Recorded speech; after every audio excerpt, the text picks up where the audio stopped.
You guys, for 50 years, the Stewpot, a mission of First Presbyterian Church of Dallas, has been a beacon of hope, providing critical services to those experiencing poverty and homelessness. And during these cold winter days, the mission of the Stewpot deserves a sharper focus as the needs increase for the population they serve. Paige joins us from downtown Dallas with so much more.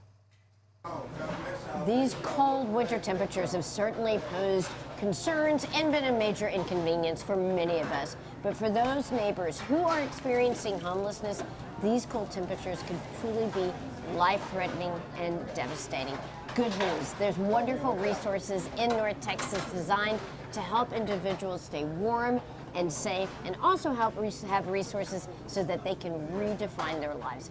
I'm excited to introduce you to Brenda Snitzer. She is with the Stewpot in Dallas. Good morning to you. Good morning, Paige. You just recently celebrated 50 years of providing services to our neighbors in need. For people who are not familiar with the Stewpot, tell us all about it. So we're a ministry of First Presbyterian Church of Dallas, and we're 50 years old, 50 years of loving and serving our neighbors in poverty and homelessness.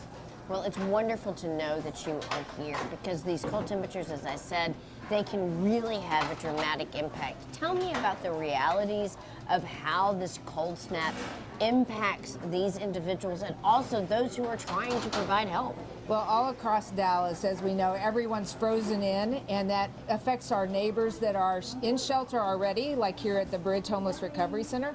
But those that are unsheltered is where we really get concerned. And so the temporary shelter that's been put up at Fair Park, there's many people that are serving out there and keeping those folks safe.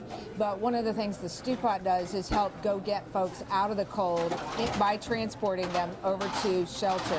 So not only are we serving meals here at the Bridge, but we're also getting people off the streets and into temporary shelter. That is wonderful news, to make sure that they're safe and that they're not being impacted and have issues such as hypothermia. Yes. And also having a warm meal is so vital when these temperatures are so cold. But in addition to that, the Stewpot does many other services.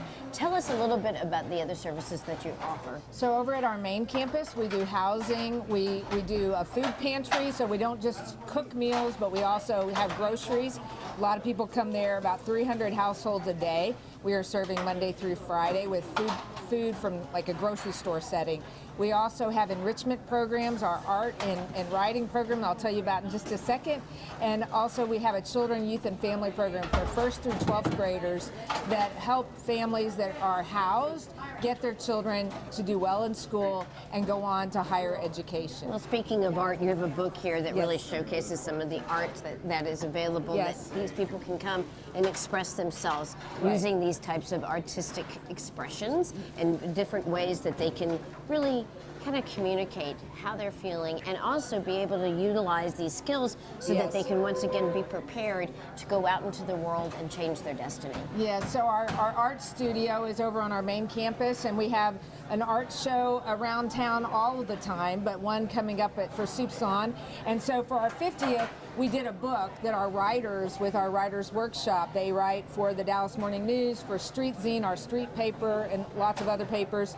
And they created this book about the experience of homelessness. And our art program, we also incorporated some of the artwork. So the book is called Thy Neighbor, and folks can go on our website and make a donation of 30 or more and be able to get the book. And it's a community of folks that are artistic, are great writers, and it's just adding a dimension of their lives, even though they've been experiencing homelessness or were previously homeless. And the community is certainly rallied around Soups On as an event. It's pretty much sold out at this point, but there's so many ways that you can contribute. Where can people get more information? So we would love for them to go to our website, thestewpot.org, and they can find out how they can volunteer, and that's a huge way they can serve, either here at the Bridge Homeless Recovery Center with our meal service program, the Stewpot Second Chance Cafe, or at our food pantry, or many other ways they can also give, and that's always appreciated. So lots of ways to support us. Thank you so much. I appreciate your time. Thank you, Paige.